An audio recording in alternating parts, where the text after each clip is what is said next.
안녕하세요. 시민의 목소리를 더 크게 증폭시키는 고품격 정치시사 스피커. 저는 오늘 진행을 맡은 UBC 보도본부 대표 권수룩 기자입니다.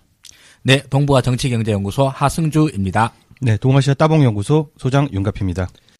자, 그럼 오늘 주간 신세계.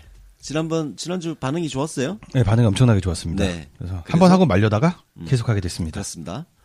첫 번째 뉴스가 네. 뭐부터 분석을 해주실 건가요? 예, 지난 한 주 주간 뉴스 분석입니다. 네. 이건 이 코너는 참 괜찮은 것 같아요. 우리가 시간 지나면 다 잊어버리는데 네. 한번 리마인드 하면서 넘어가니까. 먼저 임종석 대통령 비서실장이 그 파병 장병들 격려하기 위해서 중동을 방문한 소식이 있죠. 아, 우리가 어디 파병 갔나요? 네, 지금 그 UN 평화유지군 파병 가 있는 부대가 있습니다. 예. 나도 이번에 알았어요. 아, 그래요? 예. 다 아시는 게 아니구나. 레바논에 있대. 네. 그래서 9일부터 12일까지 2박 4일 일정으로 아랍에미레이트하고 레바논을 방문했습니다. 그러니까 우리 대통령 대신 간 겁니다. 비서실장이니까. 그래서 모하메드 아랍에미레이트 왕세제 왕의 동생이죠. 근데 셋자가 들어갔으니까 차기 왕위 승계권자. 예, 그런 거 되죠. 우리 옛날 왕세자는 아들이죠. 근데 왕세제니까 동생이 이제 차기 왕위 계승을 한다. 뭐 그런 의미 같아요. 나 처음 알았어요. 왕세제라는 단어가 있는 것도 처음 알았고 의미도 처음 알았습니다. 네. 아, 유익해. 미셸 아운 레바논 대통령도 예방을 했습니다. 자, 여기까지 좋은데 단순하잖아.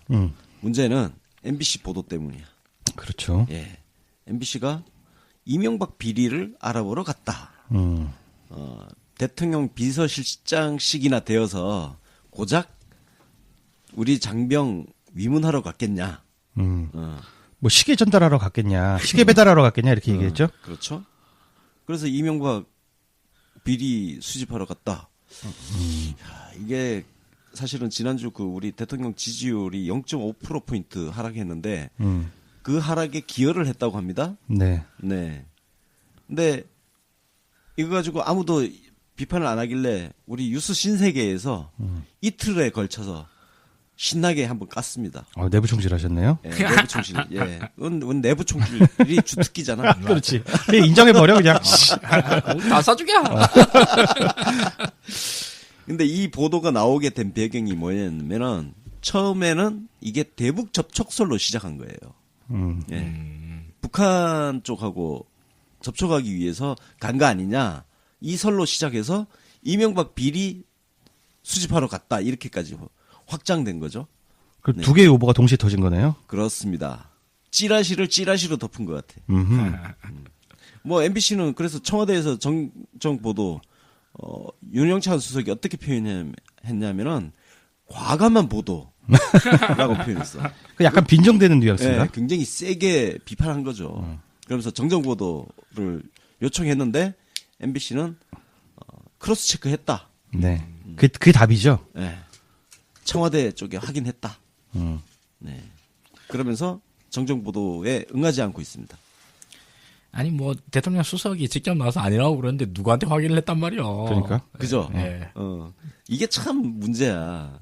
공식 입이 아니라고 했는데도 내가 알아보니까 사실이던데 하면서 뭉개버려.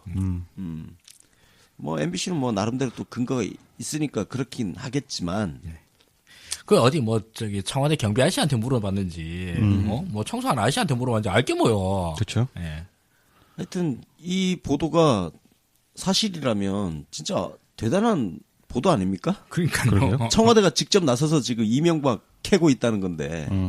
수고들 하시네. 네. 그래서 뭐 MBC는 내가 알아보니까 그 현 정부의 어떤 적폐청산 의지를 보여주는 그런 선의를 가지고 보도를 했다는 거야. 그게 언제적 시각입니까? 그 참여정부 이전의 시각 아닙니까? 그런 시각이. 그러니까.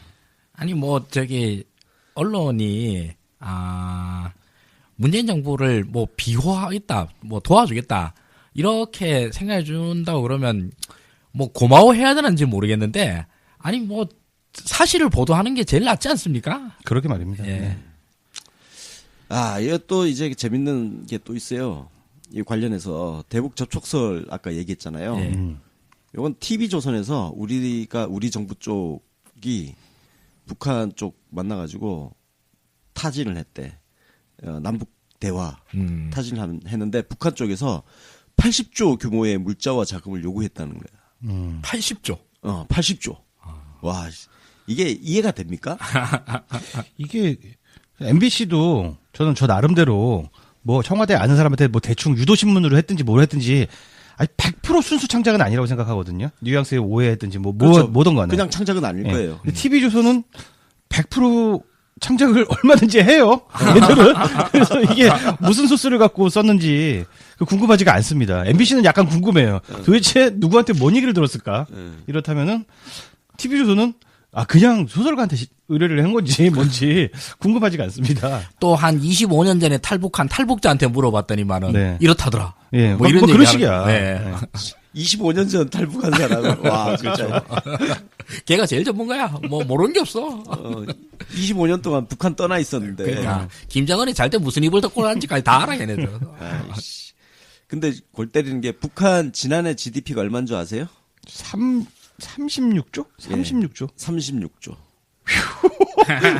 우리나라에 살아? 그러니까 80조면 네.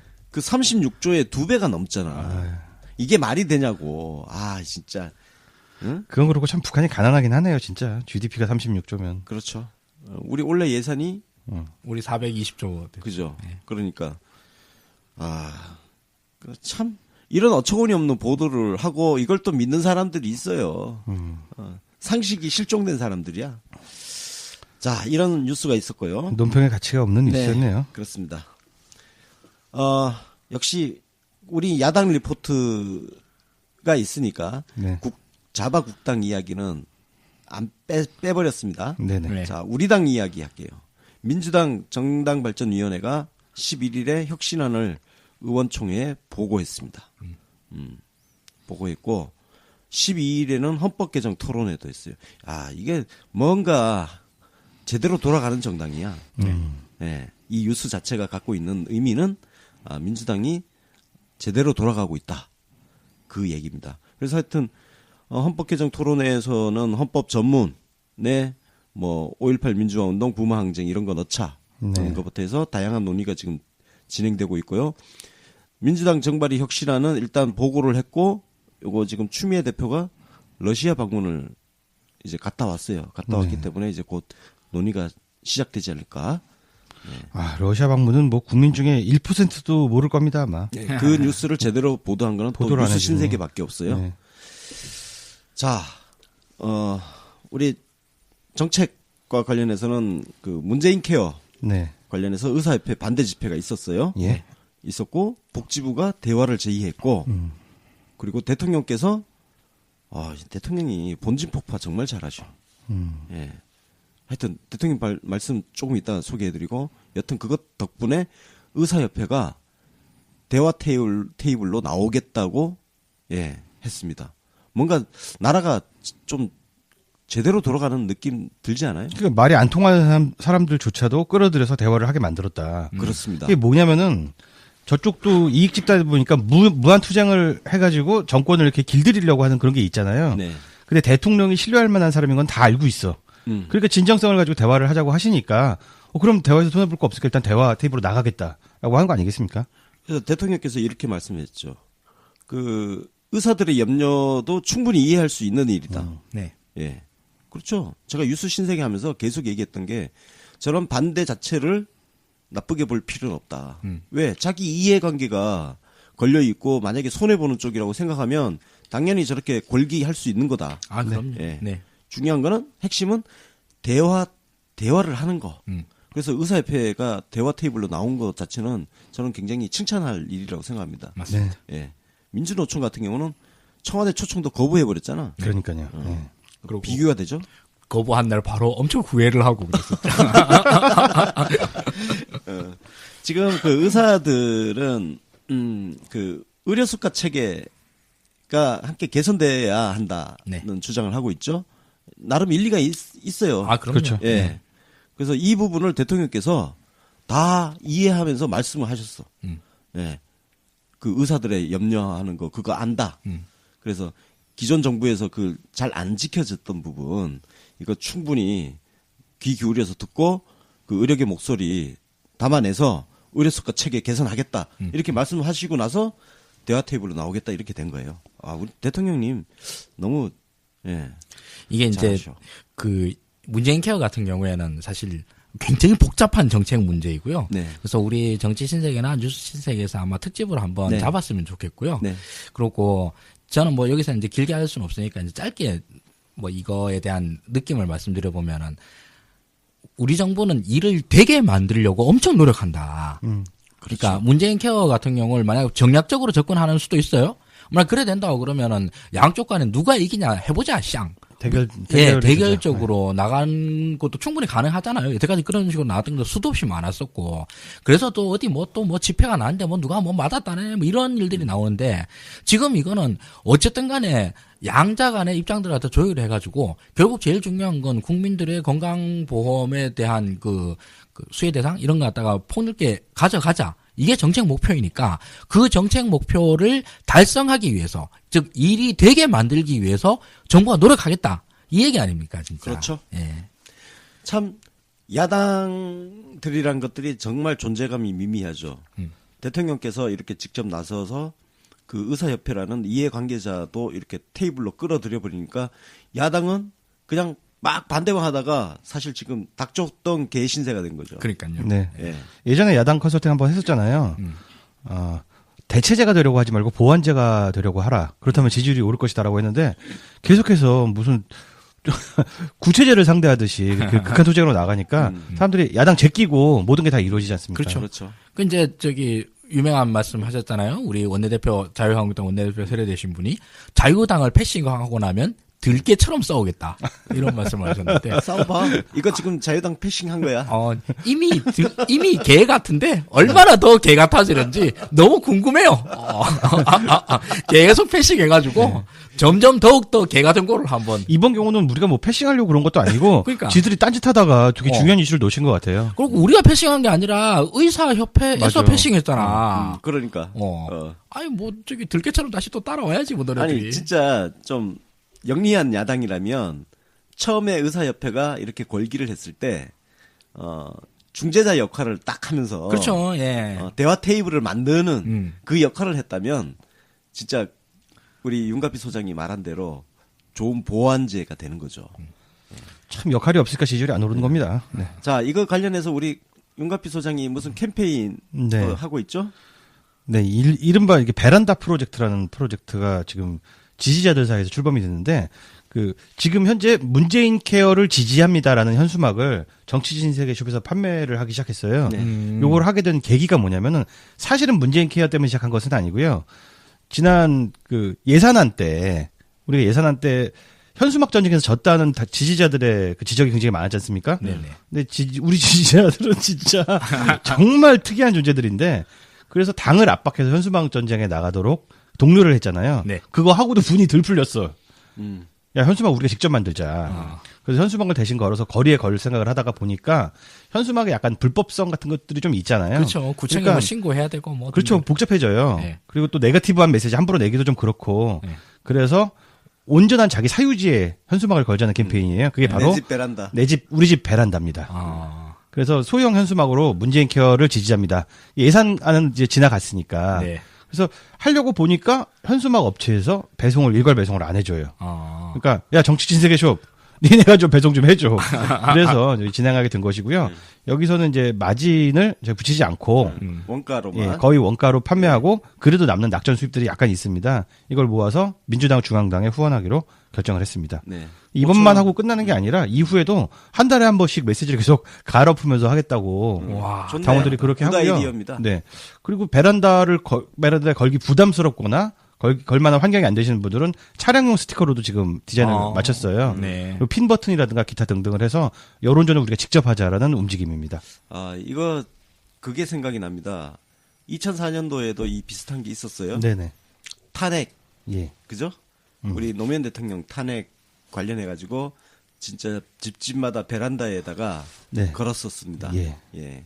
그때 개주기 생각나네. 개주기? 그렇죠. 네네. 개주기 그림도 그때 많이 온갖 유행했고. 반타현수막들이 나왔었죠. 네. 그때는 이제 시스템이 없었던 거고 예. 지금은 이제 시스템이 있어서 조금 더 편리하게 참여할 수 있다는 점이 좀 달라진 면이라고 하겠습니다. 확실히 그때보다 지금 진화했어요. 네, 그렇습니다. 자, 그다음에 요거는 소소한 뉴스인데요.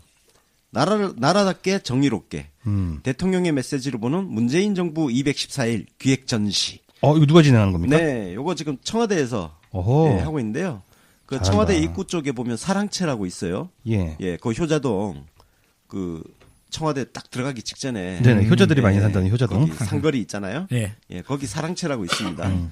기념품도 팔고 하는. 기념품을 팔아요? 그거 굿즈잖아. 무슨 예, 거기 기념품입니까? 뭐 있을 거예요. 예. 근데 거기 2층에 2층에서 전시회를 하고 있는데 여기 10일부터 시작됐고 25일까지입니다. 크리스마스 때까지. 예. 오. 그래서 여기 다녀오시면 좋을 것 같아요. 네, 여기 가서 좀 덕질 좀 하고 오시면 좋을 것 같습니다. 자, 요건 적폐청산하고 관련된 뉴스입니다. 네. 문재인 대통령이 직접 그 11일 수보회의에서 공공기관 채용비리 특별 점검 회의를 했어요. 네.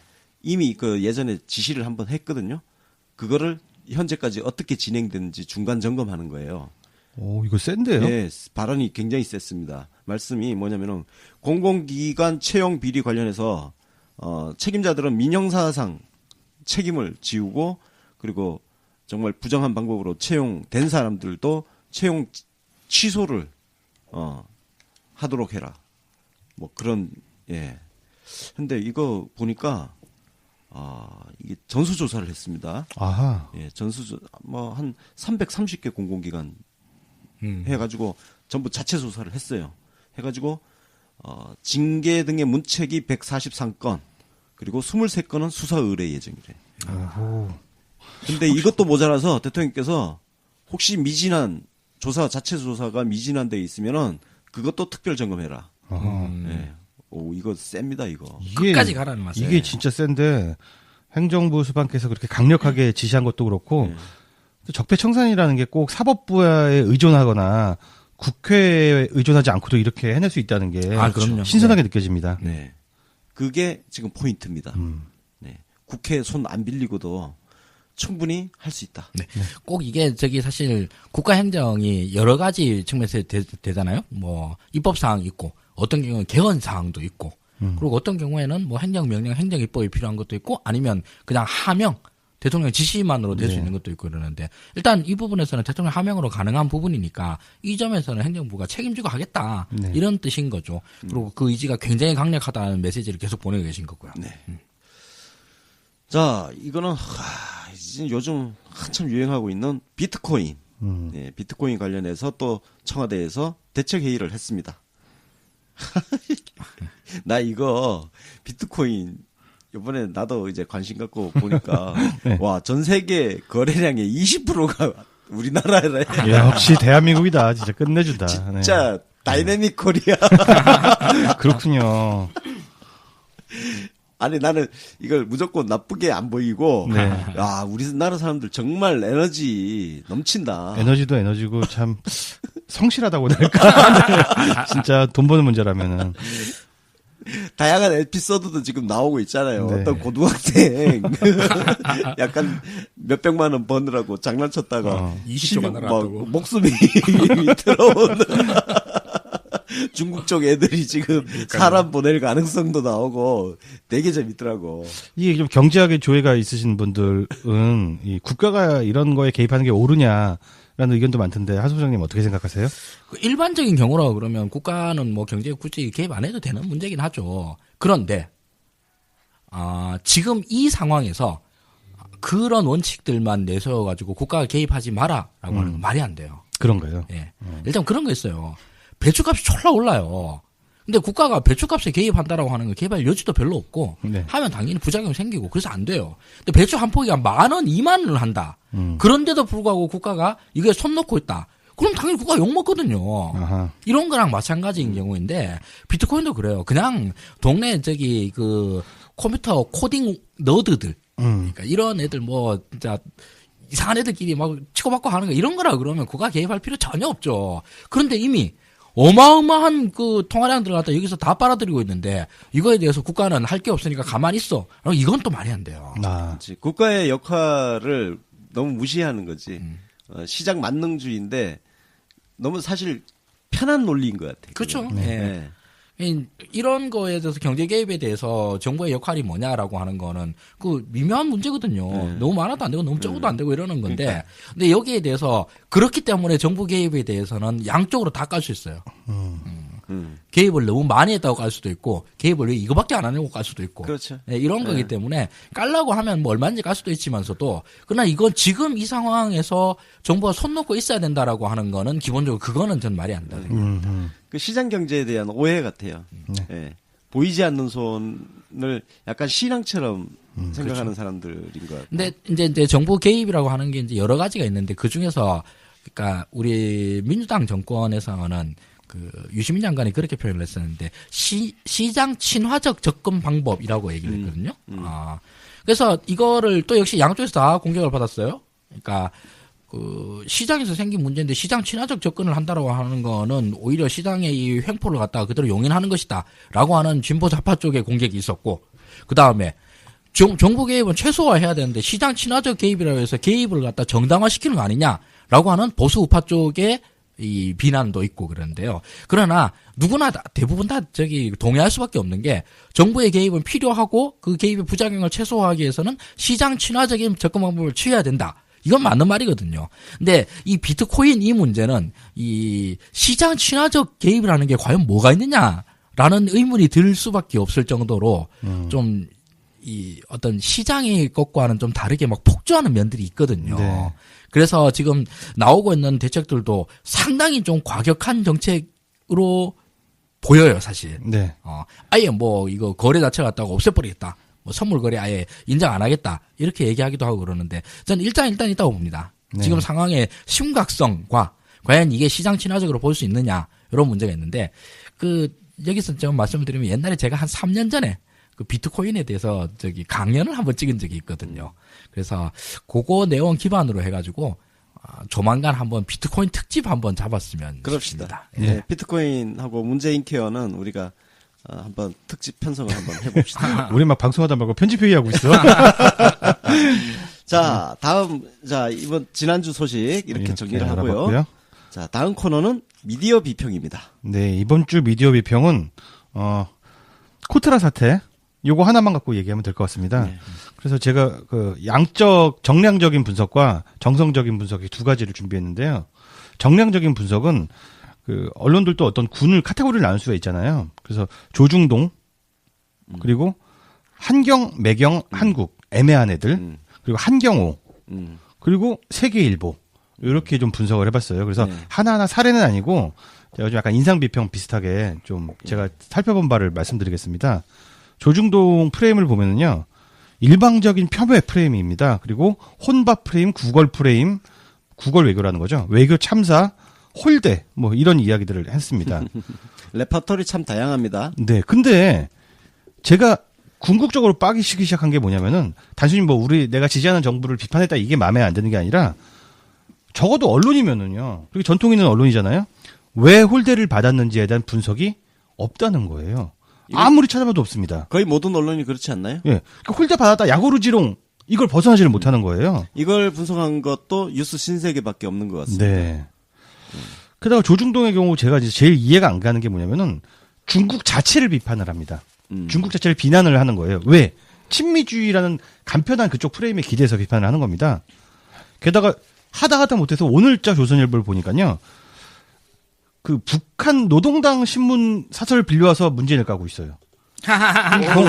이거는 완전히 종북 빨갱인데? 네. 물론 스트레이트로 인용을 하는데 그쪽에서 원하는 거는 이미지 전쟁이잖아요. 네. 그래서 어떤 얘기를 하냐면은 남조선 집권자의 방중 행각은 대미 추종으로 빚어진 대외적 고립에서 벗어나려는 너절한 국월 행각이다. 이걸 직접 인용을 했습니다.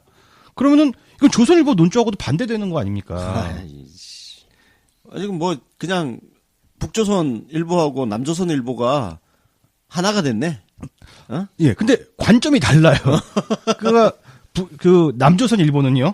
남조선 일보는 대미 추종을 하자는 얘기고, 그리고 북조선 일보는 대미 추종을 추종을 까는 거지. 하지 말자는 거잖아요. 그러니까 이런 식의 엉망진창입니다.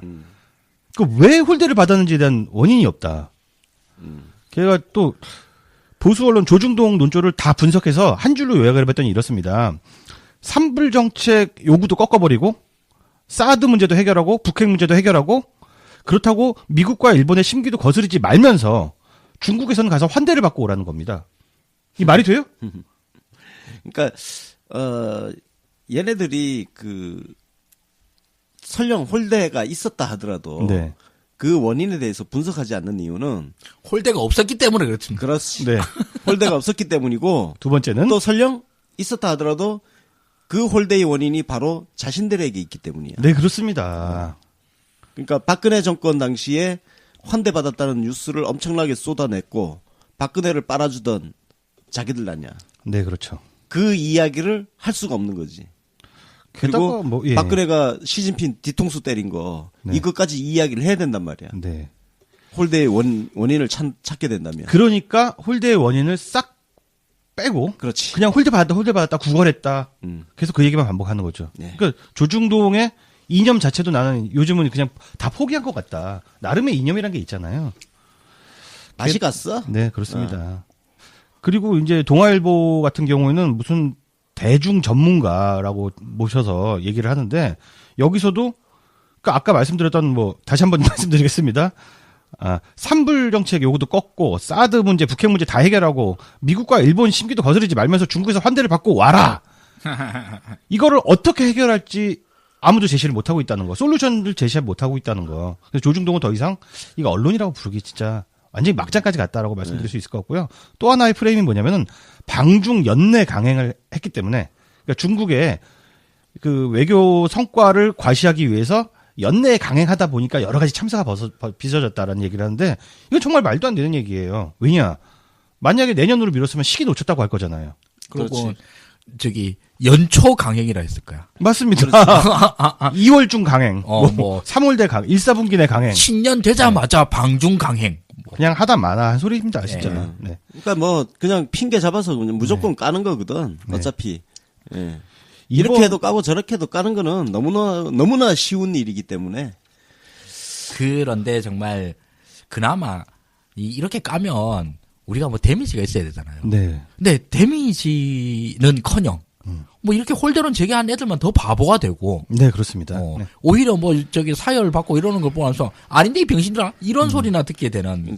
그러니까 얘들이 아직도 과거 관성에서 못 벗어났다는 게 지들이 그렇게 사실을 은폐하면서 자기들 멋대로 휘갈기면 대중들한테 통할 거라고 여전히 믿고 있다는 것 자체가 얘네들이 돌대가리라는 증거이기도 합니다. 그렇습니다. 왜냐하면은 네. 이미 정보가 무수히 널리고 돌아다니기 때문에 방중 성과는 이미 사람들이 많이 알고 있어. 네. 얘들이 보도 안 해도 이미 알고 있어. 이걸 얘들이 참 돌대가리. 말씀 나온 김에 좀 말씀을 드리면은 자세하게 각 언론들의 논조를 살펴보면은 우리 막말로 얘기해서 그 언론의 방중 폄훼와 우리 깨어있는 시민들의 방어가 있었지 않습니까? 엄청난 양쪽 물량이 최대한 쏟아졌습니다. 금요일부터. 네. 그렇죠? 근데 논조가 조금씩 변합니다. 왜? 팩트 폭행, 시민들의 팩트 폭행에 의해서 논조가 조금씩 변하는 걸 관찰할 수가 있어요. 그리고 제가 페이스북에 그런 글을 올렸는데, 좋아. 양쪽이 병력을 최대한 동원해서 여론전을 했지 않습니까? 그러면 예전 같았으면은 그 지지율이 10% 이상 하락이 됐어야 맞아요. 그렇죠. 정말 진보 보수 언론이 총 벌기에서 그 정도 출력으로 내놨으면은 10% 떨어진 거 일도 아닙니다. 그렇죠. 그런데 이제 갤럽 여론조사가 나왔어요. 첫 번째 성적표가 나온 겁니다. 근데 4% 정도가 하락을 했습니다. 엄청난 시민들의 그 승리라고 할 수 있어요, 사실은. 진짜. 아이고, 진짜. 그래도 그 4%는 통했다는 거잖아. 그렇습니다. 뭐 안 통할 수가 없죠. 뭐 언론만 보고 있는 시민들도 많으니까요. 그리고 이번에 가장 기사를 족같이 썼다. 저는 순으로 뽑고 싶은 게 한국일보예요. 아, 진짜 많이 보이더라. 한국일보가 최소한의 이성도 잃어버렸어요. 그러니까 비판적인 기사를 쓸 수도 있는데 바보 같은 비판 기사를 써서 그러니까요. 조리돌림을 많이 당한 거죠. 그래서 한경, 매경, 한국이 제일 쓰레기 같은 기사들을 많이 내놨는데 그 중에 한국이 베스트다. 이렇게 말씀드릴 수 있겠고요. 한경 매경은 그나마 좀 저기 여태까지 해뒀던 스탠스에서 예측 가능성은 예, 있지. 예측 가능성은 있는데 한국일보는 그나마 좀 그래도 뭐 좀 중도적인 입장이고 중도적인 척이라도 하는 예, 뭐 그런 걸로 했었는데 이번에는 뭐 완전 네. 이성을 잃은 것 같더라고요. 애들 맛이 갔더라 완전히. 근데 왜 그랬느냐? 한국이 갑자기 그 정치적 센서가 그렇게 많이 바뀔 수가 없잖아요. 예. 얘들이 가장 그 폭행당한 기자들에 대해서 동료 의식을 많이 느끼고 가장 흥분한 것 같아요. 그렇죠. 예. 그냥 기사 헤드라인이 흥분했구나. 그러니까 눈깔이 뒤집혔다. 사감과 공적인 기사를 구분을 못하고. 그렇죠. 자기네 사진 기자가 얻어맞았으니까. 네, 그렇습니다. 바보 같은 기사를 진짜. 쏟아냈어요, 정말. 아유 유치하잖아. 어? 네. 그 감정을 그 지면에 배설하는 거 아니에요? 근데 그 기사란 건 그러면서 영원히 무슨 남잖아요. 영원히 남는 건데 부끄러운 줄 너무 알아야지. 혼자 폭주했다라고 볼 수 있을 것 같아요. 뭐 헤드라인도 바꾸고 별짓을 다 했습니다. 나중에 욕먹으니까. 그리고 한경호를 좀 분석을 해봤는데 한경호는 그렇게 친 기사를 많이 내지는 않았습니다. 근데 그래도 초반기에는 좀 업자의식에 동업자 기댄 기사를 조금 보였는데요. 눈치가 좀 빨라졌어요. 많이 맞다 보니까 육질이 연해져서 그런지. 그래도 그렇게 많이 치우치진 않았습니다. 다만 제가 그 메인 화면 분석을 올렸는데 그 온라인 지면이죠. 온라인 지면에서 한경호는 일관되게 우리 대통령이 중국에 안 갔다라는 설정의 메인 편집을 보여줬어요. 쉽게 해서 예, 기사를 노출 안 시키는 거지. 예, 기사는 있는데 메인에다가 노출을 안 시키는 방법을 씀으로써 아예 중국에 가지 않았다. 그런 느낌의 메인 편성을 보여줬습니다. 이러니까 망하지. 이러니까 조중동 뒤꿈치도 못 따라가고 대안이 못 되는 거 아니야? 뭐 저는 요번에 이 기자들 사이에서 나오는 말들이나 뭐 기사 이런 걸 보고 나면은 일단 이 친구들이 엄청 놀랬다 이런 느낌이 들었어요. 그러니까 그렇잖아요. 뭐 기본적으로 사람이 사람 때리면 안 되지. 게다가 국가의 중국에서 그 공식 행사 중에서 일어난 폭행 사건이니까 그 굉장히 불미스러운 일이고 유감스러운 일을 맞잖아요. 그렇죠. 그러고 다친 사람도 꽤 크게 다쳤고, 자 이런 분명히 이제 문제가 된다. 그러고 자기 동업자들이 이제 맞고 자기 자사 소속 기자들이 맞고 이랬으니까 당연히 이제 화가 나고 등등등. 그런데 이 기사들에 달린 댓글이 정말 99%도 아니에요. 100%예요. 100%. 네. 100%가 다 이놈의 기레기 새끼들. 이런 식의 반응이 나온 거야. 네. 이거는 정말 이쪽 사람들한테서는 굉장히 충격스러운 일로 받아들여지는 것 같더라고요. 네. 그러다 보니 눈치 빠른 데에서는 발을 빼기도 하지만서도 이거에 대해서 서운함, 섭섭함, 게다가 충격, 공포 이런 걸로 해가지고 더 막 나가는 쪽도 생기고. 네, 그렇습니다. 네. 환경, 매경, 한국일보 같은 경우는 너무 막 나가더라고요. 너무 막 진짜. 나가더라고 진짜. 네.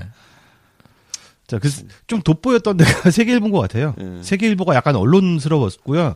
지금도 메인 화면에 들어가 보면은 우리 방중 사진도 크게 걸려 있고요.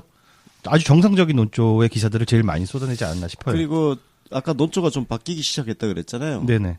실제로 이제 좀 칭찬받는 기사들이 등장을 하기 시작했더라고요. 기존에 우리 그 시민들이 주로 이제 악의적인 나쁜 기사를 찾아가지고 그 해당 기자 실명을 공격하고 그랬단 말이에요. 예. 근데 지금 포지티브도 동시에 등장을 했어요. 좋은 기사 쓴 기자를 칭찬해주기. 아, 그거 좋습니다, 진짜. 예. 네. 칭찬을 해주는데 지금 대표적으로 유스원. 뉴스원이요? 유스원이 대통령이 그 방중 성과를 잘 정리했다고 칭찬해주러 가자. 아, 그 좋은 기자 움직임입니다. 칭찬해주러 가자. 네. 댓글 달러 가자. 네. 그래가지고 댓글에 기자 칭찬은 댓글이 주렁주렁 달리고 있고, 예, 그렇습니다. 하여튼 논조가 좀 바뀌고 있는 것 같아요. 연합뉴스 같은 경우도 좀 굉장히 객관적으로 성과를 좀 제대로 정리한 기사가 나오고 있고. 아, 심지어 지금 한국일보도 그런 기사를 쏟아내고 있어요. 그래요? 네. 아니, 진작에 좀 공정하게 좀 쓰지. 왜 쓸데없이 매맞을 짓을 해? 맞아야 말을 들을 거야? 그 실명 말씀하셨는데 한국일보 기사 하나 소개해드리고요. 네. 예, 미디어 비평 마치도록 하겠습니다. 한국일보 무슨 기자? 김광수 기자. 세이 김광수. 아우, 네. 국민의당 김광수 의원도 생각나네. 네. 이 김광수 기자가 김적김이죠. 김적김. 2015년과 2017년에 완전히 상반된 기사를 두 개를 내놨는데요. 한라인입니다. 한라인. 한라인. 예. 예. 한라인이라고 하면 안 되는 거죠. 라인. 뜨거운 라인. 네, 뜨거운 라인. 뜨거운 선이죠. 예, 이런 바보 같은 기사를 내보냈어요. 뜨거운 선. 수학이 안 들면 그만이다. 그래도 이게 기사니까 조금은 말이 되겠지라고 생각하고 그걸 제가 몇 번 읽어봤습니다. 근데 내용이 뭐냐면은 한라인 그거 아무 소용 없어라는 내용이 답니다. 근데 아무 소용 없어인 이유를 보니까요. 뭐 자기가 뭐 대단한 거라도 알고 있는 것처럼 얘기를 해요. 야, 한라인이라는 건 말이야. 그 한라인의 프로세스를 알려줄게. 먼저 실무자들끼리 날짜를 잡어. 조율해. 그리고 통화를 해. 근데 서로 감정에 앙금이 생기면은 결국 전화가 안 되는 거야. 무슨 이게 개떡같은 그거 모르는 사람이 어딨어? 그거 모르는 사람이 어디 있습니까? 그렇지. 전화기를 안 받으면 걸리지가 않는다. 이거랑 이런 소리잖아요, 그냥. 네. 그러면서 이제 비유를 든 게 아빠가 기껏 사다 준 4발 자전거를 창고에 처박아 놓고 2발 자전거로 도로를 누비겠다는 철부지 아이와 영락없이 닮았다. 이 비유 무슨 말인지 잘 모르겠어요. 하여튼간 자기 머릿속에 있는 아주 기발한 비유인가 봅니다. 네. 아유. 근데 정말 웃긴 게 뭐냐면은 그러면서 트럼프 얘기를 합니다. 트럼프는 자기 핸드폰 번호를 해외 정상들에게 알려주기도 한다. 핸드폰이 한라인보다 더 좋은 거야. 대략 어이가 없지 않습니까? 네. 핸드폰도 안 받으면 땡이잖아요. 안 받으면 땡긴 건 마찬가지지. 아이고. 그러니까 한라인에 너무 과도하게 의미 부여를 하지 말라는 얘기인데 문제는 2015년에 자기가 한라인에 과도한 의미 부여를 했다는 것이죠. 그 이명박근혜 시절에, 그러니까 굳이 말하면 박근혜 정권 시절에 자기가 한라인을 놔서 대단한 성과가 기대된다고 썼던 게 본인입니다. 그러니까 얼마나 병신 같은 소리입니까? 한라인은 북한의 군사 위협을 놓고 네. 한중 간 공조 체제를 공고히 하는 상징적인 성과가 될 것으로 보인다. 그 뭐 상징적인 성과까지 막 만들어줘. 한중 간 공조 체제를 공고히 한대요. 이 기자 이름 한번 다시 말씀드려야겠다. 자, 김광수 기자. 자기가 했던 말을 자기가 지금 뒤집어 버린 거 아니야? 우리 앞으로 이제 우리 호를 하나씩 붙여드리기로 했잖아요. 네. 우리 한국일보 김광수 기자님은 한라인 광수, 네. 뜨거운 광수 기자.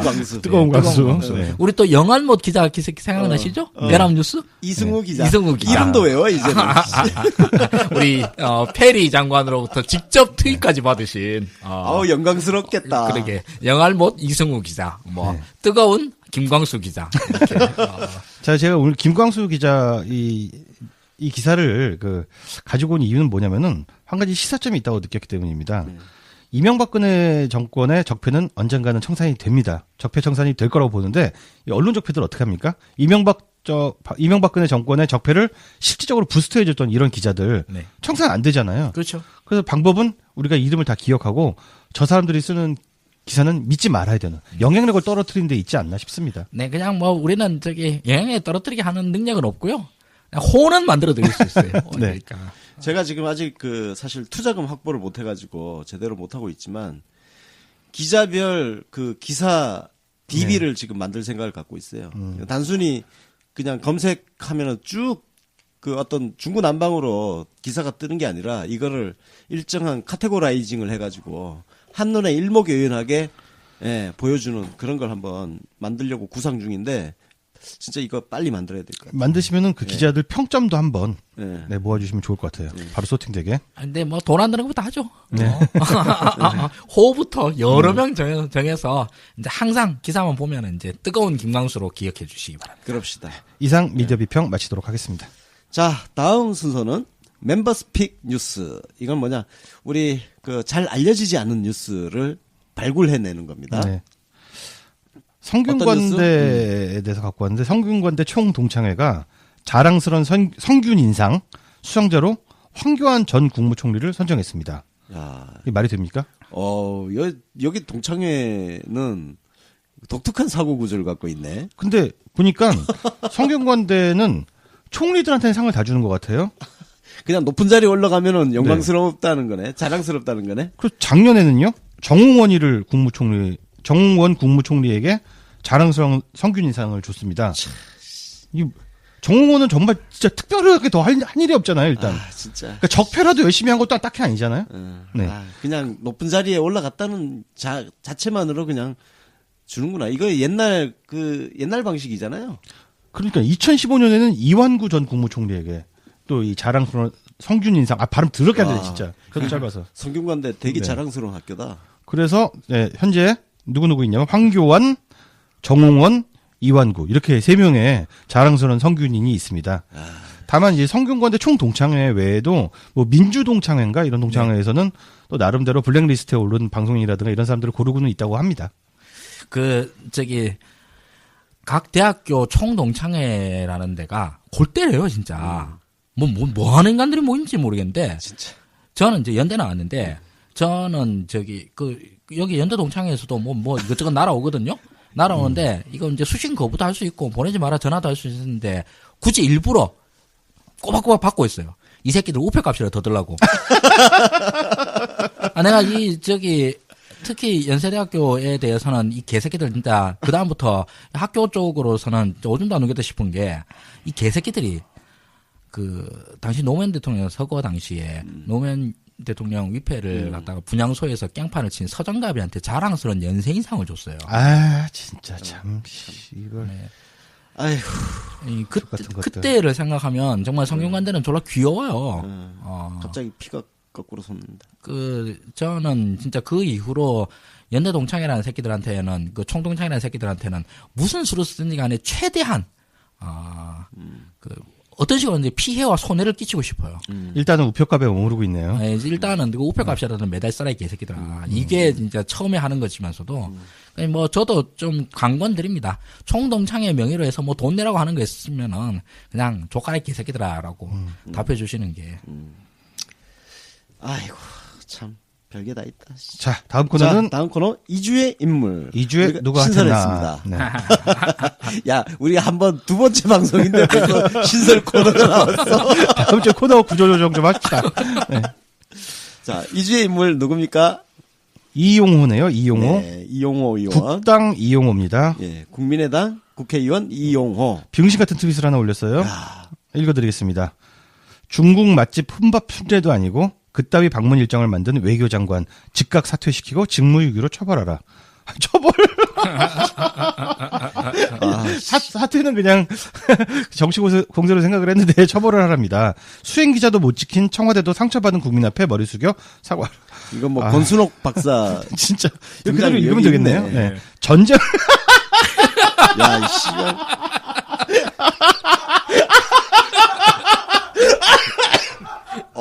중국이랑 한판 붙자. 전쟁을 선포해도 시원찮을 마당에 외교 성과라니 국민은 눈도 귀도 없는 줄 아시나? 야, 이거 권순옥 박사를 찜쪄 먹는 수준의 낙전이네. 잠깐만요. 이거 우리 논평하지 말죠. 아니 웃었잖아. 그러니까 웃은 거로 논평을 내셔도 될 것 같은데요. 난 하도 신기한 인물이라 가지고 검색해봤어. 뭐 하는 사람인가 싶어. 뭐 하는 놈입니까 이거? 아니 뭐 제가 정치 쪽에 관심이 많긴 하지만서도 이용호라는 이름 오늘 처음 들었어. 진짜 존재감도 없이 뭐 하는 어디 구석에 처박혀있는지 모르겠었는데 이제 와서 이런 개그 트윗을 날리시고 말이야. 전쟁을 선포해야지.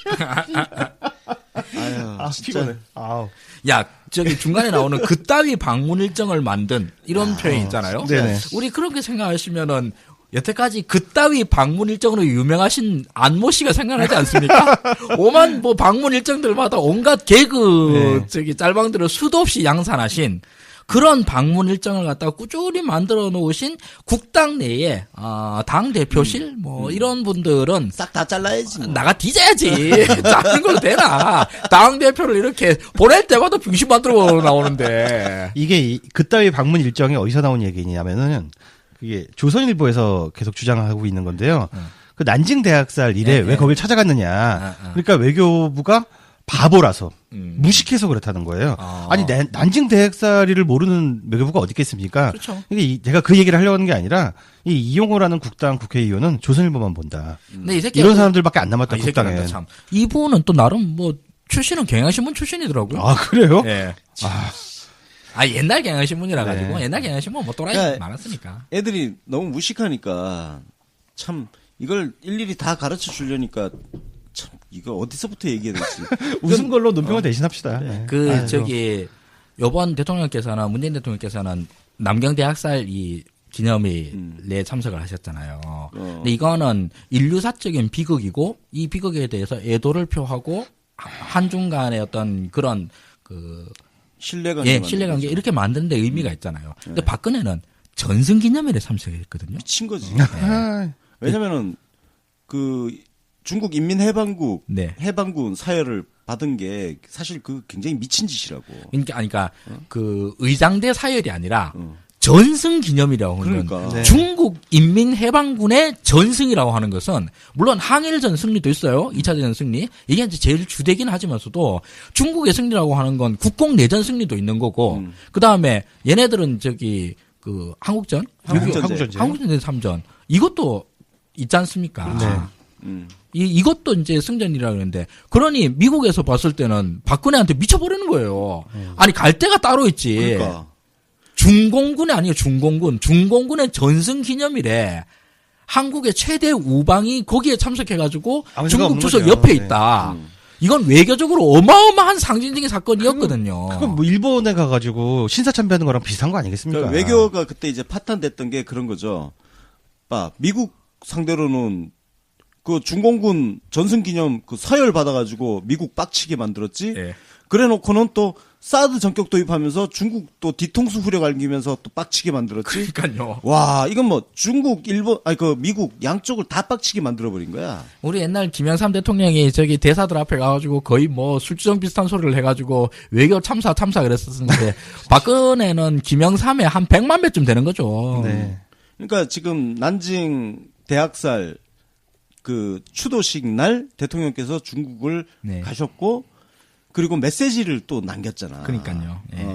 메시지 직접 참석은 안 하시고 직접 참석 안 하신 이유는 일본을 또 자극할 수 있기 때문에 노영민 주중 대사를 또 보낸 거 아니야. 그것 자체도 굉장히 이례적이고 중국 쪽에서는 그런 어떤 우리 한국 정부의 어떤 뭐랄까 그 공감대를 가지려고 하는 그런 노력에 대해서 네. 높이 평가했단 말이에요. 그 중국인들도 감동받았고.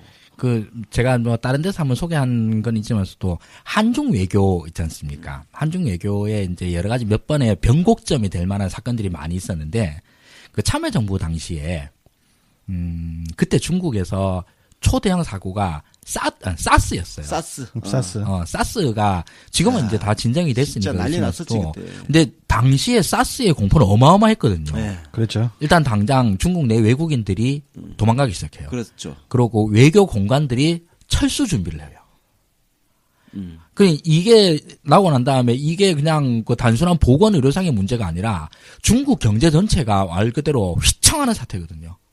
이걸로 하면은 사스 걸린 중국에서 날아오는 물건이다. 그럼 중국 안 살 거 아니야. 네네. 이런 그렇죠. 까지 문제가 되고 있기 때문에 중국 정부에서는 말 그대로 초비상이 걸려 있었는데 이때 청와대가 방중 일정을 계획을 합니다. 그래서 방중 일정을 계획을 하는데 당장 이걸로 해서 회의가 소집이 돼요. 청와대 경호실에서는 절대 안 된다. 아니 대통령 우리 경호해야 되는데 사스를 우리가 어떻게 경호하란 말이냐.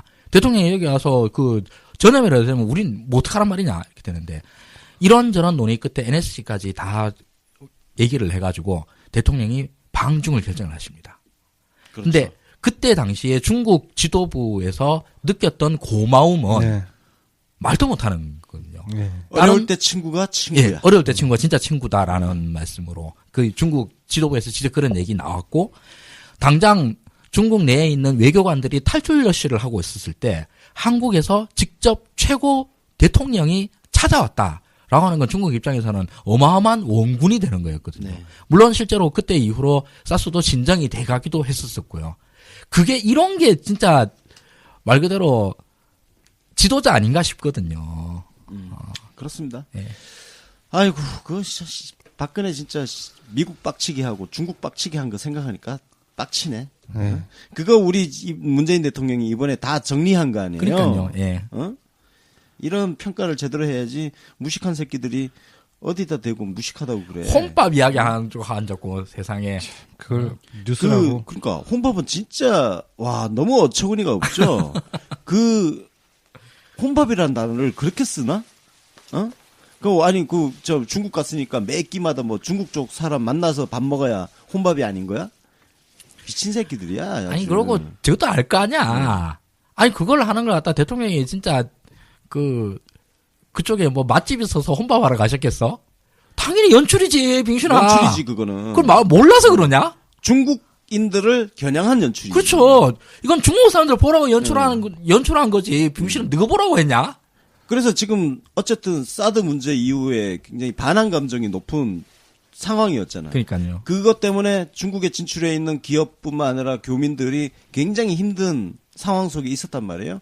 그거를 해소시키기 위해서 대통령께서는 난징 대학살 추념일에 중국을 방문해서 메시지 남기고 주중대사 추념식 보내고 또 중국인들 마음을 또 풀어주기 위해서 서민식당에 가서 직접 식사하시는 모습을 보여주고 그래서 충칭 가가지고는 중국인들 열렬한 환영을 받는 거 아니야. 그러니까요. 예.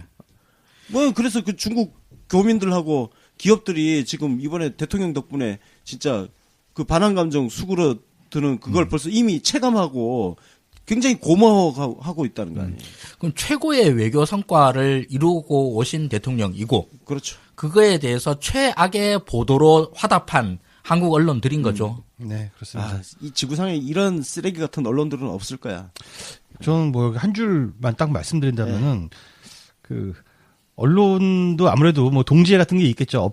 동업자 의식이라든가 뭐 동지 정신 같은 게 있겠죠.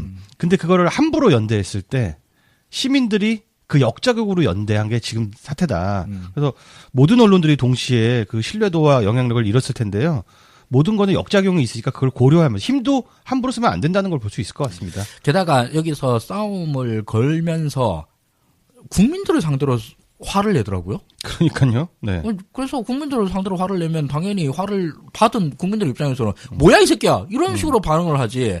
우리가 뭐 그걸 보고 난 다음에 반성하겠어요? 그러니까요. 네. 싸움을 계속 하자는 거지. 미디어 비평이 제일 꼴같자는 지금 기사들을 많이 쏟아내고 있는데요. 미디어 비평이 아니라 미디어 오늘 같은 경우에는 방중효과를 되게 잘 써주고 있어요. 방중효과를 되게 잘 써주면서 그 나머지 반은 뭐냐면은 억울하다, 서운하다, 못 살겠다 그런 기사들이에요. 언론 입장에서. 병신들 아니 뇌가 있으면은 왜 지금 시민들이 지금 이런 반응을 보이는지 지들도 알 거 아니야. 모르더라고요. 모릅니다. 야, 나 진짜 모른다는 건 모른다는 것도 진짜 어처구니가 없다. 아니 모르면 이상하잖아요. 이상하면 탐구를 해야 될 거 아니야. 탐구할 필요가 없어요. 문배충이라고 해버리면 끝입니다. 솔직히 얘기해서. 그러니까 너무 쉽게 해결하는 거예요. 그럼 저는 그런데 여러분들 미디어 오늘이든 뭐 한국일보든 한경 매경이든 여러분들한테 제가 말씀을 드리는데 일단 이상하잖아요. 그렇게. 우리 국민이 중국에서 맞고 왔는데 왜 맞았는 데 대해서 동정, 위로, 호호해줄게 이런 말은 하나도 없고 다 이렇게 비난 일변도. 이게 비난 일변도라고 하는 게 뭐 90대 10으로 일변도도 아니야. 100대 0이야. 그럼 이상하잖아요, 여러분들. 그럼 이 100이 다 그래 이 뭐 문바들아 이렇게 퉁치고 넘어간다고 그러면 그건 여러분들 지능이 좀 나쁜 거지 않습니까? 네네. 이런 게 왜 나왔을까라고 하는 데 대해서 한 발짝이라도 더 들어갈 생각을 하는 게 정상 아닌가요, 정상? 중졸만 돼도 그 생각을 할 것 같은데. 진짜 근데 미디어 오늘이 진짜 한심한 건 뭐냐면은 그래도 미디어 비평지잖아. 출발 자체가 미디어 비평지고 나 옛날에 그 20대 때 30대 때 지하철 가판대에서 꼬박꼬박 사서 읽었던 신문이에요. 미디어 오늘이. 근데 얘네들이 지금 미디어 비평지 역할을 안 해. 당장 지금 보면 자기들이 다른 미디어 비평하는 곳이 아니라 그 미디어랑 동업의식을 갖고 있어. 네, 이번 사태는 특히 그렇습니다. 특히 얘네들은 조중동 까는 게 미디어 비평이라고 생각하는 편협된 사고방식을 갖고 있고 한경호하고는 완전한 동업자 의식이야. 야 이거 때려쳐라. 그게 무슨 미디어 비평지라고. 아이고. 자 다음 코너 갑시다. 네네. 네. 이번 주에 한자성어. 사자성어. 예. 이거 한번 만들어봤어요. 사자성어. 예, 이번 이것도 주에 신설 코너입니다. 예, 한 주에 있었던 사건들을 종합해서 꿰뚫는 하나의 사자성어를 한번 찾아보자. 그런데 사자성어를 하려는데 잘 생각이 안 나가지고 아주 쉬운 것부터 시작했어요. 일단 자, 이번 주 뭡니까? 좌충우돌입니다. 네. 예, 왼쪽으로 가도 쿵, 오른쪽으로 가도 쿵. 네. 그래서 이때 이제 왼쪽 오른쪽이 아니라 사실은 어제의 자아와 오늘의 자아 이게 서로 쿵쿵거리면서 계속 부딪히는 이런 모습들이 자주 연출이 됐습니다. 예. 그래서 소개해 주시죠. 첫 번째로는 우리 자한당의 이우현 의원님. 여기 그 용인 쪽에 정치자금법 위반으로 지금 수사받고 있는. 네네. 사람이죠? 수사받고 있는데, 예. 이 수사받는 와중에서 이 대포폰을 갖고 신나게 증거인멸을 하셨네. 아. 이 병신같이 대포폰을 쓴다는 게 안 걸리려고 쓰는 건데 또 걸렸어요, 또. 그래서 이제 한창 쪽을 팔고 있는 와중인데, 근데 이거는 좀 상황이 심각해요, 이우현 의원님은. 이게 그 대포폰을 쓴 것도 범죄 행위지만서도 그렇죠. 문제는 이게 증거인멸이거든요. 증거인멸 시도는 유명한 그 나름대로 또 하나의 범죄잖아요. 네. 구속 사유죠. 그렇죠. 이게 이제 이호연 의원님한테 무슨 소환이 들어가려고 그러면 또 언제 대포폰으로 무슨 증거인멸 할지 모르니까 일단 구속이 원칙이 됩니다. 구속영장 아하. 발부 기준에 있습니다. 네. 증거인멸 우려가 없어야지 되는데. 없어야 되는데 지금 증거인멸을 했기 때문에 아주 무조건 이건 유력한 구속사유죠. 구속 사유가 되셨죠. 예. 아하. 근데 이호연 의원님이 이걸로 큰일 난 게 문제가 아니라 이분께서 대포폰 사용 금지에 관한 법률을 대표 헐. 발의하시면서 대표 발의하신 분이요. 유명한 워딩을 하셨었죠. 대포폰은 종북 세력이나 쓰는 것이다. 아이고, 그럼 혐의가 하나 더 추가되는 거 아닙니까? 종북 세력 그 셀프 인증했네. 네. 그렇죠. 인정했네. 우리 종북 혐의까지 받으시게 네. 되죠. 저런. 자, 이 종북놈 네. 이우연 종북 이우현 선생. 네. 근데 대포 이게 이우현 선생. 대포 종북 이우연? 네. 근데 이분은 호는 대포 이우현이라고 이렇게 달아드릴 수 있는데, 근데 오래 못 가실 것 같아요. 요번에 네. 이제 곧 이제 날아가실 것 같아가지고. 호 붙여주기도 아깝네요. 그래도 이제 기억은 하시죠. 근데 이 사건을 그냥 이우현 의원님이 왼쪽 쿵, 오른쪽 쿵에서 좌충 우돌로 끝나서는 안 돼요. 자유한국당 내의 국회의원이 대포폰을 쓰는 종북 행위를 했다. 이거잖아요. 그렇죠. 그럼 이게 과연 자유한국당에 100명이 넘는 의원 중에서 단 한 명, 이우현 의원 한 명만 이런 종북 행위를 했겠냐? 그러네. 그렇지 않습니까? 그러니까 전수조사가 필요한 부분. 유유상종 아닙니까? 유유상종. 그러니까 그 주변에 어떤 새끼들이 또 종북질을 했는지 알게 뭐야. 이 새끼들 내에 게다가 이 사태의 심각성은 늘 종북 세력과의 대결을 갖다가 강력히 주장해오던 자유한국당 내부에서 벌어진 종북 행위라는 거예요. 아, 그렇군요. 자, 이거는 수사를 좀 확대할 필요가 있는 것 같아요. 네. 이거는 대포폰 특히나 사용 여부. 맞습니다. 먼저 이 사태에 대해서 홍준표 대표부터 그렇지. 아하. 나와서 어허. 이거에 대해서 아니 자유한국당 내부에 종북 행위가 나왔었는데 대표가 멀쩡하게 돌아다녀? 말이 됩니까 이게? 그러네요. 네. 당장 옷을 벗고 광화문 사거리에 봉두 남발을 한 채 날씨도 좀 적당하지 않습니까? 따뜻하죠. 네. 예. 이 정도면 충분히 하실 수 있습니다. 네. 석고 대제가 필요합니다. 아, 그렇습니다. 아, 시원합니다. 시원하다. 뿐만이 아니라 자유한국당 내 전수조사를 통해서 또 다른 종북 행위가 있는가를 철저히 검찰이 수사를 해야 됩니다. 종북 세력을 발본색원해야 됩니다. 발본색원. 요것도 좋네요. 듣기 좋네요. 네, 아주 듣기 좋습니다. 여당이 되니까 그런 말이 참 좋은 것 같아요. 그래서 이 종북 세력의 숙주가 되고 있는 자유한국당은 이후에 조사 결과에 따라서 위헌정당 해산이 필요합니다. 그렇죠. 그것도 맞죠. 위헌정당 말 되네. 해산 심판 네네. 청구 대상이죠. 종북이잖아 이 네. 새끼들아. 이거 공안통들이 좀 나서줘야 될 것 네. 같습니다. 그러니까 네. 과연 어느 정도 규모로 지금 종북질을 하고 자유한국당 내 종북 세력이 암약하고 있는지. 알게 뭐야. 한 20만은 될 것 같습니다. 당원들까지 다 조사해야죠. 더 이상 우리 자유한국당이 종북의 본거지가 되어서는 안 된다고 하는 충심에서 나오는 말씀이니 홍준표 의원께서는 석고대제하실 때 충분히 반성해 주시기 바랍니다. 소탕해버려 다. 맞아. 소탕. 당을 없애버리면 되는데. 종북 소탕이 필요합니다. 자, 다음 또 또 예. 좌충우돌에도 한 명 더 있어요. 예. 이번에는 자유한국당의 좌충우돌의 질세라. 질세라. 우리 바른당의 유승민 여기 또 대표야. 대표야. 이후에는 뭐 있는지 없는지도 모르는 쩔이었었는데 이번엔 바른당은 대표야. 강정마을 이때 있었던 여러 가지 문제에 대해서 민형사상 소송 이런 게 막 있고 이러니까 대통령께서 이제 구상권은 철회하자 이렇게 말씀을 하시니 이거에 대해서 이는 공권력을 무력화하는 시도이며 법치주의의 파괴다 네. 이렇게 말씀하셨어요. 그런데 뭐 그렇게 말할 수 있죠. 네, 쥐가 지 입으로 대선 당시에 공약으로 강정마을 구상권 철회한다고 그랬어요. 그럼 뭐야 이거? 네가 새끼야 공권력을 무력화하고 법치주의를 파괴하는 새끼야? 그러니까. 이 법치주의의 파괴자가 공당의 대표로 있으면서 안철수의 합당을 도모해? 말이 안 되잖아, 이거는. 구속수사가 시급하네요. 그렇죠. 근데 또 바로 꼬리를 내리더라고. 그래요? 예, 미안하다고. 미안하다고? 뭐가 미안한데? 저기 법치주의 파괴한 이런 소리 했다고 해서 미안하다고 해가지고. 아유, 등신 새끼. 등신. 합리적인, 이런 합리적인 모습? 우리 합리적이네. 한겨레 신문에 의하면은, 그래도 굉장히 한국 내에서 합리적 보수 대표 주자인데. 근데 뭐 합리적인지는 아닌지는 모르겠는데 일단 머리 나쁜 것 같아요. 지가 했던 것도 기억을 못 해가지고. 한겨레도 머리가 나빠. 심상정도. 이런 애들을 합리적 보수라고 추켜 세우고. 굿세어라 유승민. 심 대표님 저기 아니죠. 우리는 잊지를 않아. 제가 아니면 유승민을 뽑아주세요. 저 기억하고 있어요. 우리 심 대표님 부끄러우시죠? 네, 계속 얘기만 말씀드릴게요. 아이고 이번 주 한자성어 이 코너 재밌는 것 같은데. 네, 이거 근데 네. 이게 저기 매주 할 수 있을지 모르겠어요. 근데 요번 주에는 요거 두 개가 딱 떠가지고. 우리 코너를 네. 다양하게 만들어 놓고. 예. 그 주마다 쉬고. 아이템 없는 거는 빼고 있는 그렇게 걸로 하시죠. 넣고 그렇게 해야죠 뭐. 좋습니다. 예. 자 다음 코너는 문꿀 오소리 동정입니다. 네.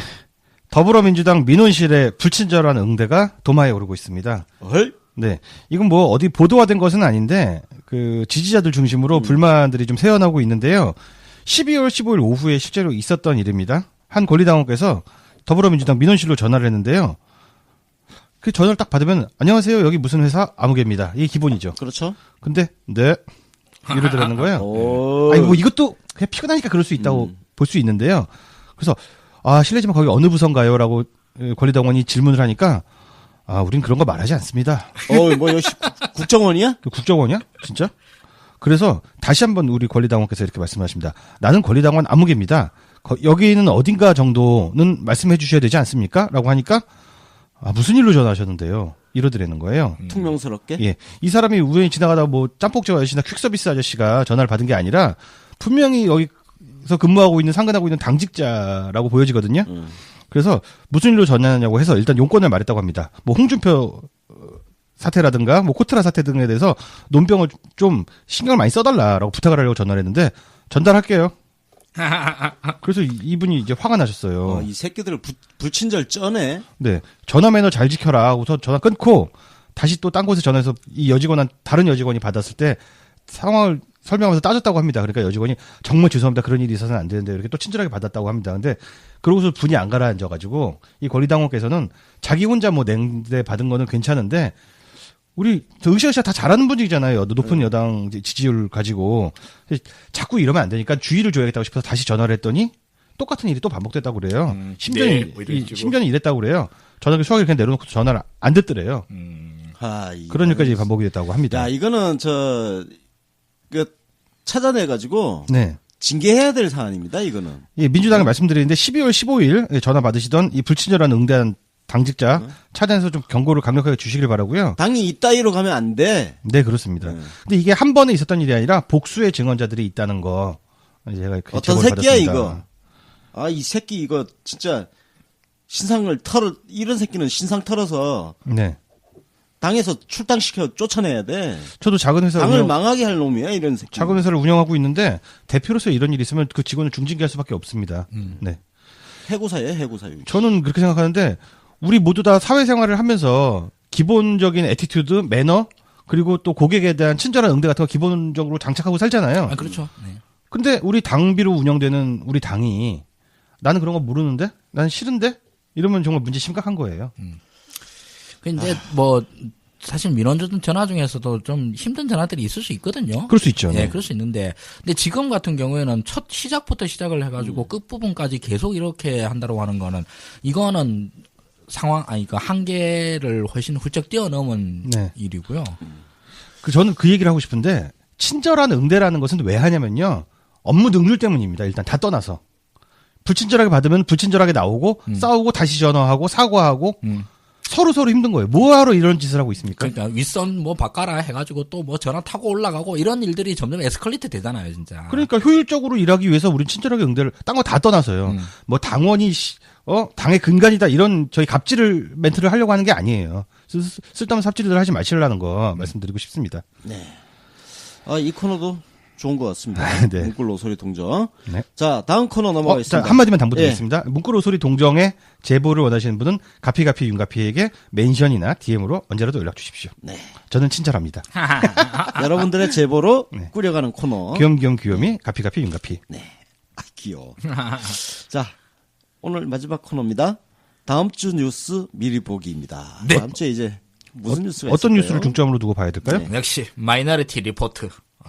다음 주에 뉴스를 예상한다. 근데 뭐 이미 다 예고된 거라 가지고 네. 뭐 예지력은 아니고. 첫째로 다음 주에 드디어 한미 FTA 발효 3년 차가 됩니다. 3년이 되었습니까? 이 3년 동안 나라가 안 망하고 있다라는 걸 증명한 일이었고. 한미 FTA 하면 나라 망한다고 하던 사람들 좀 뭔가 말을 해야 되지 않나? 이제 뭐 말씀 잘 안 하시는데 그래도 뭐 괜히 분함은 남아 있는 것 같은데요. 우리 계속 물어볼 거예요. 계속 네. 물어봐야지. 그래가지고 그러면 걔네들이 이렇게 대답할 것 같아. 언젠가는 망할 거야. 네. 언젠가는 망할 거야. 막 그 주문을 되뇌이고 있을 것 같아. 근데 아무튼 한미 FTA도 언젠가 한번 뭐 전문가를 부를 수도 있고 전문가 찾기 힘들면 제가 나설 수도 있는데 FTA에 대해서 평가 기준은 저번에 말씀드렸다시피 교역량입니다. 그렇습니다. 네, 교역량이 어떻게 되는가를 보면 성공이다 실패다를 알 수 있고 그리고 이후에 국민 후생들이 발전한 것도 사실이고요. 이거를 뭐 흑자적자 개념으로 접근하면은 꽝입니다. 네. 이거는 교역량 확대가 목표인 것이죠. 네. FTA는. 그렇습니다. 다음은 뭐 있을까요? 네, 그 정발의 소식 계속 전해드리고 있는데요. 정발의 혁신안이 지난주 이제 의총을 한번 네. 거쳤고요. 그렇죠. 그리고 이제 최고위 예. 그리고 최고위에 이제 올라가게 될 것 같습니다.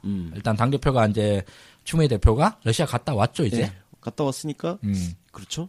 예. 이거에 대해서 이제 지도부가 의지를 갖고 통과시켜 나가는 작업들이 남아 있습니다. 네. 한번 어떻게 가는지 한번 잘 지켜보도록 하겠습니다.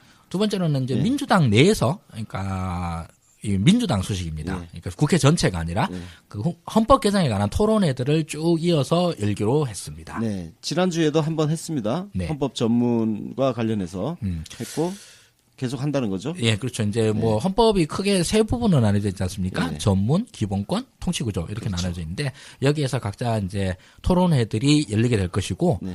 그 지금 현재에서는 개헌 문제에 대해서 가장 그 의지를 갖고 계신 분은 대통령이세요, 진짜. 그렇습니다. 예. 공약이기도 했습니다. 그러니까요. 네. 이분은 저기 유승민과 달라가지고 공약을 최대한 지키려고 예. 하시고 기억도 잘하시는 분이거든요. 유승민보다 머리도 훨씬 좋고 하셔가지고 그 헌법 개정에 대해서 우리도 당연히 관심을 가지고 있는 부분이고 계속적으로 저기 정치 신세에서도 팔로우업을 하도록 하겠습니다. 조금 이제 짜잘한 것들 몇 개 있는데 예, 그건 뭐 수를 모아서, 읽고 넘어가겠습니다. 공정위에서 가습기 살균제 사건 처리 TF 평가 발표를 하게 됐고요. 아이고 기대됩니다. 네. 네. 그리고 서울중앙지법에서 그 원세훈 국정원장 공판이 열리는데 원세훈이는 하도 걸린 게 많아가지고 재판이 많습니다. 맨날 얘는. 공판인데 네. 이번에는 국정원 민간인 댓글 부대 의혹 사건입니다. 네. 아유 얘는 재판 진짜 많이 받아야 될 거야 아마. 그렇죠. 네. 그냥 저기 이렇게 재판 안 빨리빨리 끝낼 수도 있습니다. 그냥 속 시원하게 다 불면 됩니다. 맞아요. 빨리 잡아게 하는 게 좋아. 그러니까요. 맞아요. 그래야지. 재판장이 왔다 갔다 이게 피곤하게. 사실 저라도 그럴 것 같아요. 그러니까 몇 년 사는지 그거는 중요하지 않은데 재판 길어지면 좀 피곤하잖아요. 그렇죠. 그냥 빨리 끝내는 게 제일 좋을 것 그 같습니다. 자백하면 그래도 양형 그 양형 사유에 좀 양형. 감형 사유가 돼. 며칠이라도 깎아 주었지 정이 있는데. 그리고 저기 원세훈 전 국정원장님 님이 지금 충성을 바쳐야 되면서 안 불면 명방이만 신나요. 왜 그런 짓을 하세요?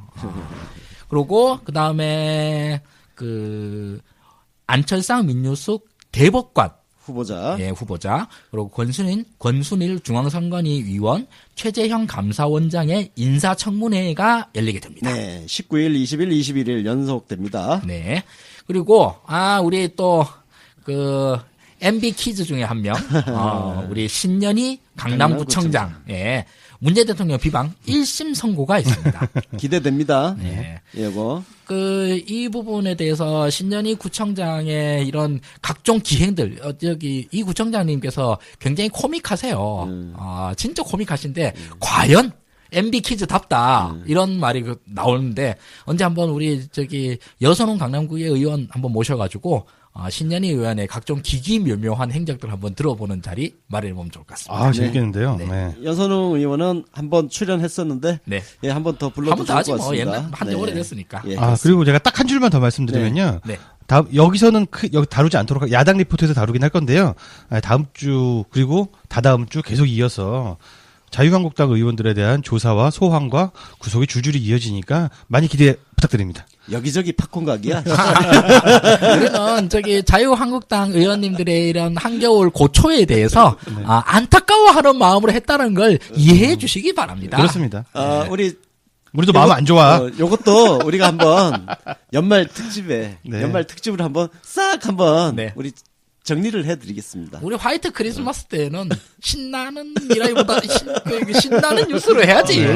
신나는 뉴스로 이렇게 즐거워해야죠. 우리 그때는 그러면 그 연말 연휴 때는 자바국당 묶지 말고 네. 각 당별로 하나씩 만들어 볼까? 신나는 팝콘 시리즈.